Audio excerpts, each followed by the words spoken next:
What's the consensus on Prada Paradoxe? I've compiled some key fragrance themes from consumer reviews that could help you determine whether Paradoxe should become part of your personal fine fragrance collection.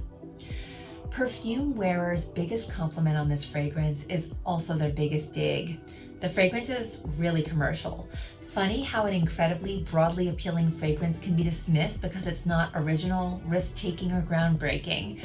Reviewers will say that perfumers and the brand have gamed the system because they have a keen understanding of exactly what makes a fragrance broadly appealing and crowd-pleasing. And when you put all of those winning components together, well, you have a new bestseller on your hands, but did you actually earn it? You just put together the obvious elements that make a fragrance popular and wearable. Maybe it's not a work of art by niche standards, but if the end product is breaking fine fragrance sales records and getting accolades for incredible commercial performance, well, I'd still call that a win. It is not an easy thing for a fragrance to do. So people are calling Paradoxe a perfect perfume for beginners, meaning it's a great fragrance for those who don't know how to evaluate fragrance properly or who can't appreciate the magic of niche fragrance innovation. All right, that's fine, but I definitely understand that perfume houses and brands are in business to make money and have commercial success. So if you're going to knock a fragrance for being too much of a mass crowd pleaser, okay, but we shouldn't ignore that it costs money to develop, refine, and market a fragrance. In turn, the fragrance needs to be appealing to a very wide audience, and honestly, maybe the beginners are the ones who have it right in the first place. You try a fragrance, you like it, you buy it, you wear it. Isn't the innocence and simplicity of that transaction wonderful? It never really needs to be more complicated than that.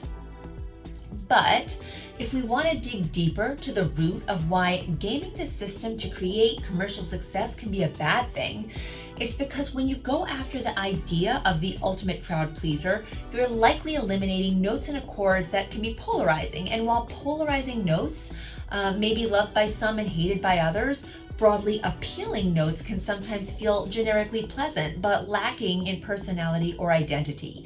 And when several brands create fragrances like this, they can all tend to resemble each other, blending together into a fragrance DNA that is pleasant, but generic or boring, or just not very ownable. And so I think the critique has merit. If you want to create the ultimate crowd pleaser, it's likely that it's not going to smell unique and special, and so neither will you if you wear it. And funnily enough, Prada Paradoxe had an uncanny number of reviews calling out the many designer fragrances that have a similar ID, and the list went on and on. Libre, My Way, Valentino Donnatella Born in Roma, L'Interdit, Alien, and Ari by Ariana Grande. It seems like these fragrances all seem to share the similar hooks and notes.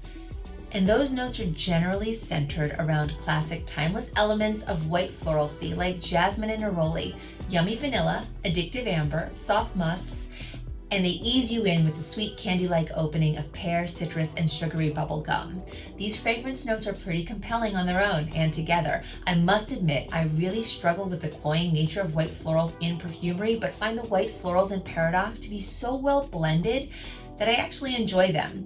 The fragrance feels high quality and pretty. When I first smelled Paradoxe, it immediately took me to Libre, which is another fragrance I just reviewed. So I get that if I was familiar with all the similar types, I may not feel the need to purchase all of them, but I think that in time, with repeated wear, I'd find unique instances, occasions, or seasons to wear each of the fragrances I just mentioned.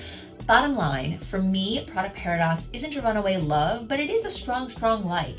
And while I can't say that I can't live without this fragrance, I think it's a solid blend that I enjoy wearing. I do not have unlimited funds to spend on fragrance, so for that reason, I may reserve my dollars for something more unique and niche, but I do have some heart for Prada Paradoxe. I hope this review was helpful. Thanks for watching.